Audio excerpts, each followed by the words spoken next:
السلام علیکم ورحمۃ اللہ وبرکاتہ۔ وعلیکم السلام ورحمۃ اللہ وبرکاتہ۔ نحمده ونصلی علی رسولہ الکریم، اما بعد فاعوذ باللہ من الشیطان الرجیم، بسم اللہ الرحمن الرحیم۔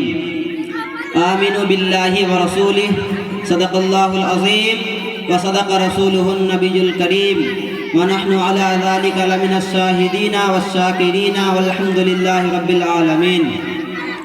محمد کی محبت روح ملت جان ملت ہے، محمد کی محبت آن ملت شان ملت ہے، محمد کی محبت دین حق کی شرط اول ہے، اسی میں ہو اگر خامی تو سب کچھ نامکمل ہے۔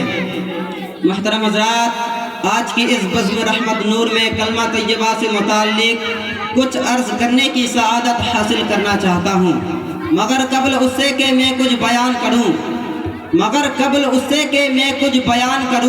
مناسب سمجھتا ہوں ہم اپنے آقا و مولا حضور تاجدار مدینہ صلی اللہ تعالیٰ علیہ وسلم کی بارگاہ میں جھوم جھوم کر درود شریف کا نذرانہ پیش کرے۔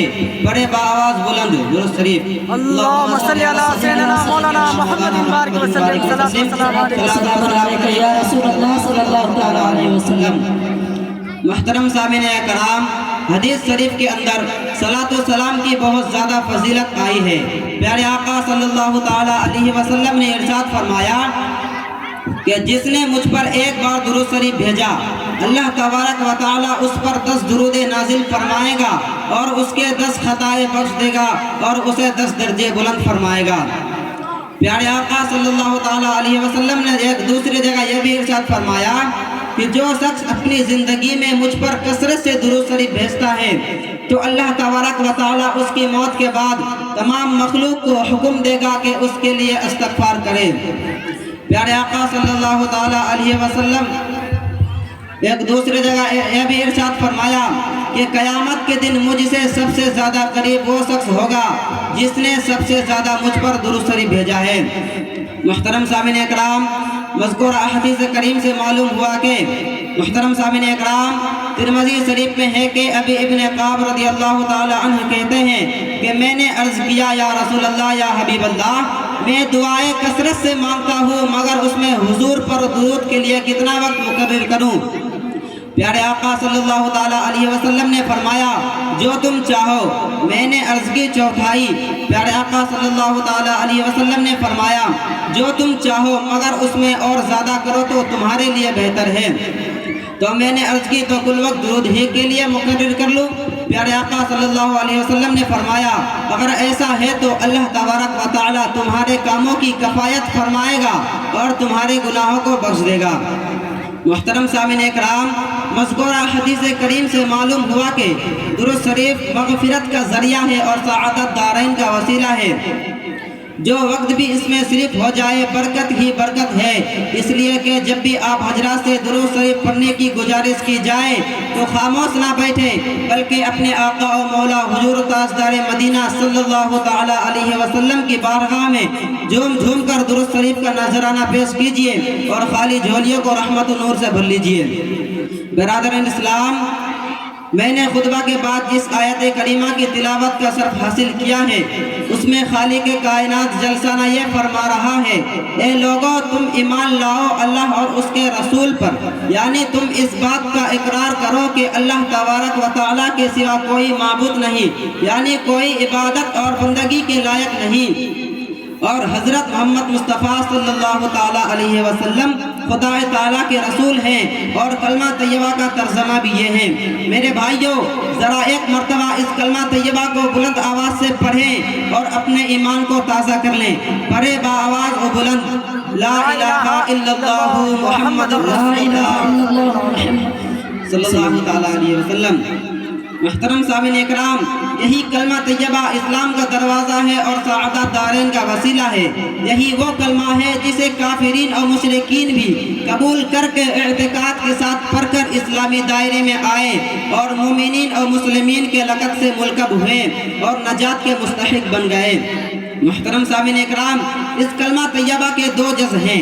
پہلے میں اللہ تبارک و تعالیٰ کی ثنا اور دوسرے جز میں حضرت محمد مصطفیٰ صلی اللہ تعالیٰ علیہ وسلم کی رسالت کا اقرار ہے۔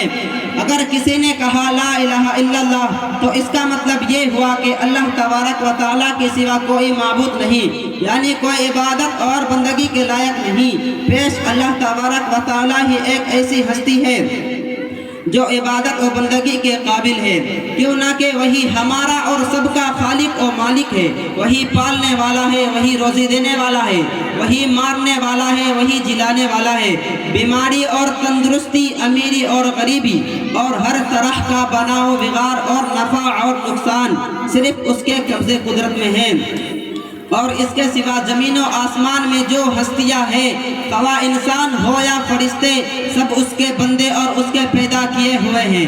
اس کی خدائی میں کوئی اس کا شریک اور ساجی نہیں، اور نہ ہی اس کے کاموں میں دخل دینے کی کسی کو مجال ہے۔